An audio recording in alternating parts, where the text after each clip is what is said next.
You don't get to do everything. You can't do everything.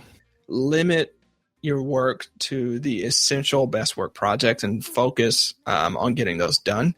Pick 3 and go after them and finish them. And then you know what? When that year rolls over, pick 3 more and do it again. The more that you can focus on a fewer amount of things that matter, that really, really matter to you, the better you're going to be.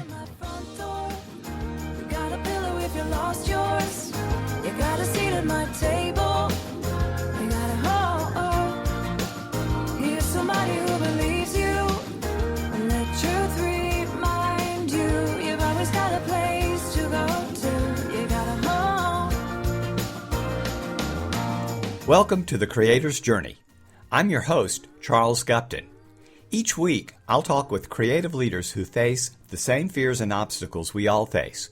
What makes these folks effective are the processes they've developed that allow them to push through the darkness to consistently ship their work and make a difference.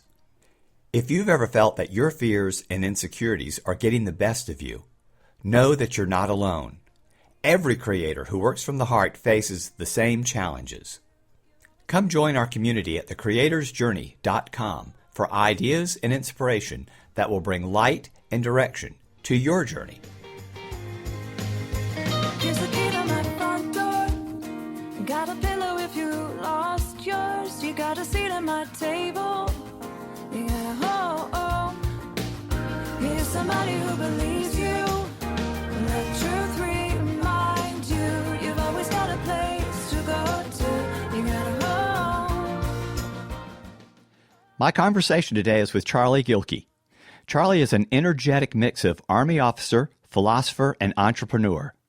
His website, productiveflourishing.com, is one of the top websites on planning and productivity for professional creatives, entrepreneurs, and small business owners.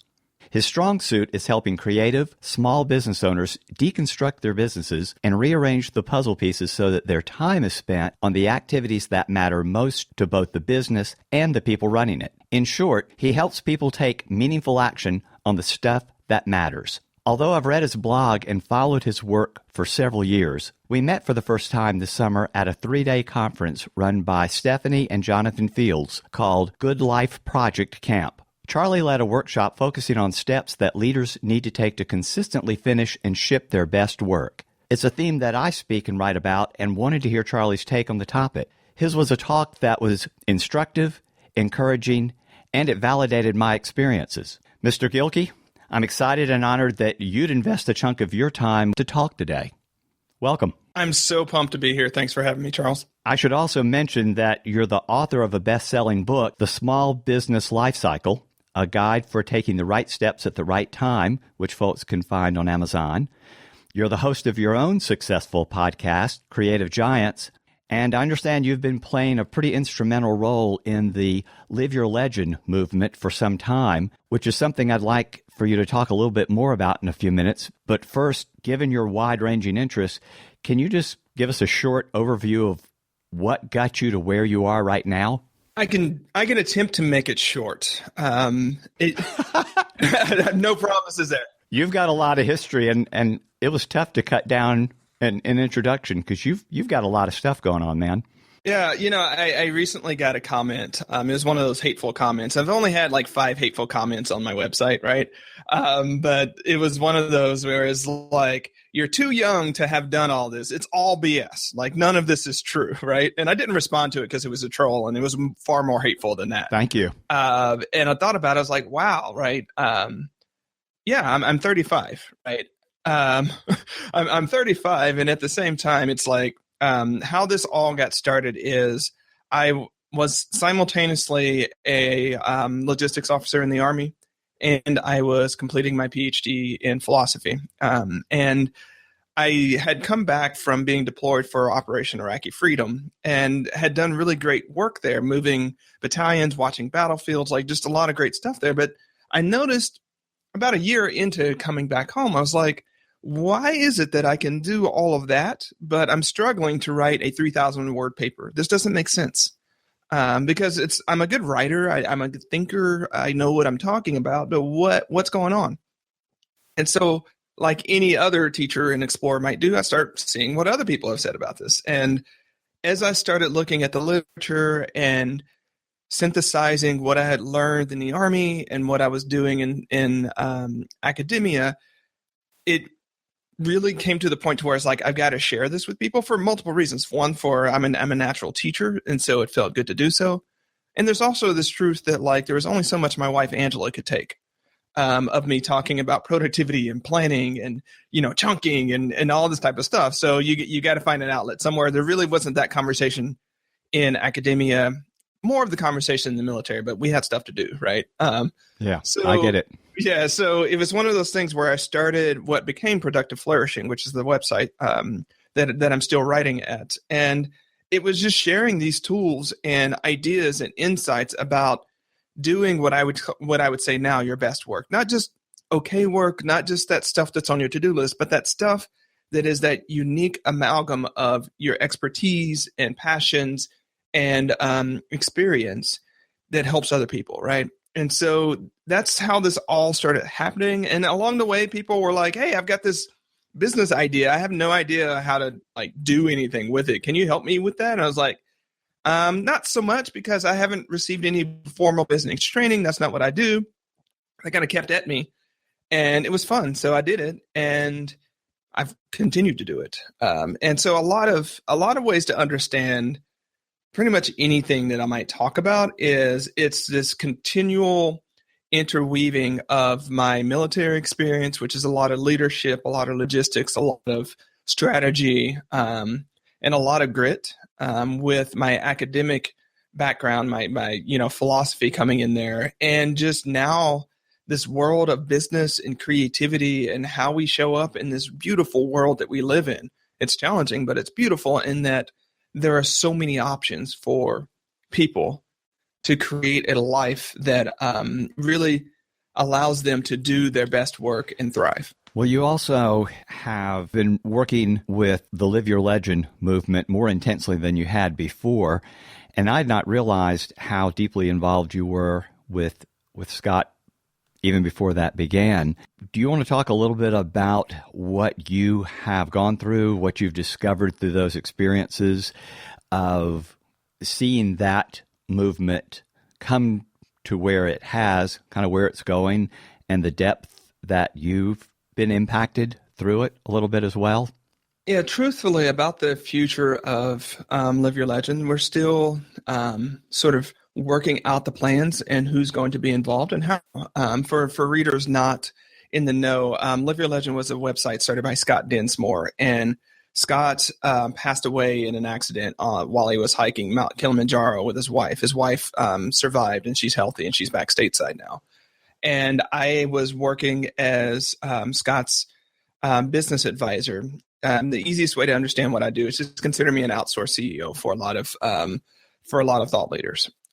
So I was really helping him on that side. And so when he passed, I offered to step in and run the business so that Chelsea and his family didn't have that concern, because he's got quite a large footprint.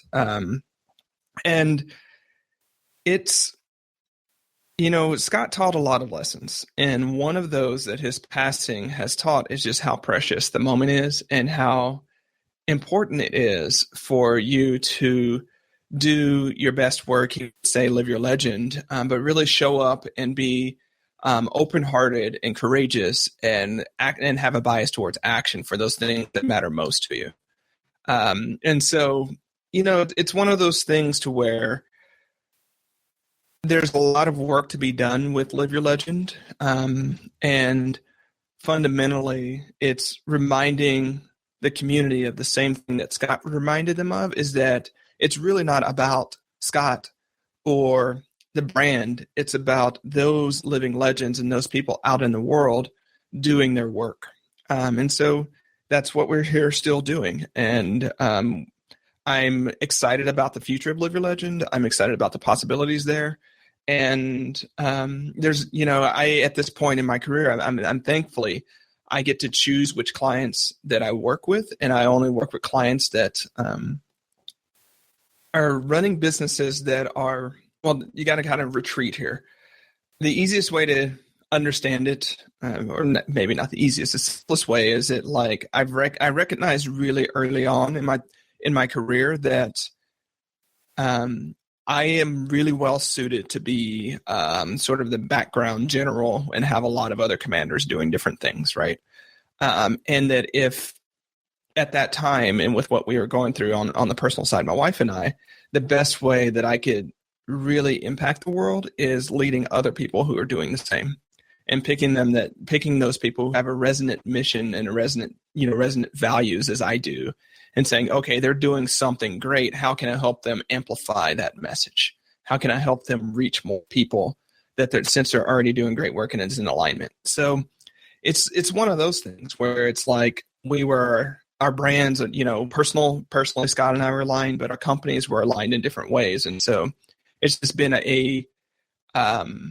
it's been a natural fit. I'm not saying it's been an easy fit, because how does one, sort of run and manage and work with and grow two companies at once in this sort of operational way, as opposed to the consultative way, which I do with my other clients?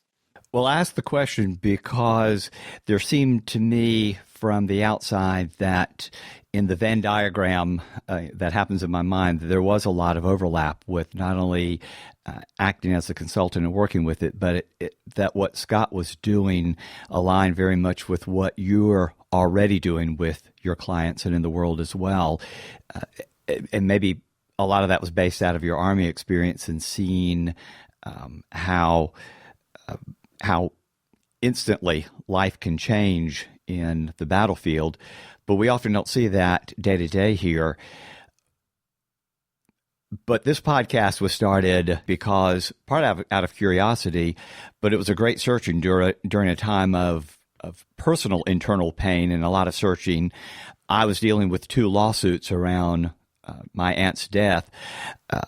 We believe that she was poisoned, and a will was forged, and a number of things that just happened, and I got deeply drawn down into that process. And about a year and a half ago, my wife Linda had a near-death experience when her appendix burst. And through that process, I realized that creative leaders often go through great struggles, but they've still got to shift their work. They've still got to show up and do what they're called to do. But had it not been for those difficulties around those particular areas, this project wouldn't have happened. And as I recall, you and Angela were in an automobile accident, and you've had some other things that radically changed your lives, how you worked together. And if you don't mind, I'd like to have you dig into some of the processes that you've put in place that have made you stronger as a result of that, and some of the things, again, dealing with death, near death, because a lot of people go through these kinds of struggles and they give up or they play the part of the victim, but you haven't. You've talked about how life can be both very hard and exceedingly good at the same time. So do you mind opening up, maybe a box of insights there and share some of what you've learned and how you've grown through it? Absolutely. Yeah, absolutely. So for context, I was in a car accident with my wife, Angela, in 2013. And then a few years prior to that, she had a near-death incident that caused some PTSD for her. And so, there was a lot of touch and go moments. The best way that I can describe it is it's like a 5-year battle with, a 5-year cage match with spider monkeys, right? They're just clawing at you and you're just having to stay in their arena. And wow, it was a challenging period. And, the thing about it is I've had to think a lot about death in my life, and both from the military side and from the philosophy side. And I won't go too far down the spiritual hole on this one, but the thing about it is that death is the ultimate reminder of the preciousness of life, the ultimate reminder of our finitude. And most of the myths that we have around living forever or the holy grails and all of these, in many scholars would say religion itself can be that way, is that it's all a way for us to escape the finality of death. But I think there's a gift in the finality of death, right? Because it gives us that bookend. It gives us that place where we know that our work is temporary and finite,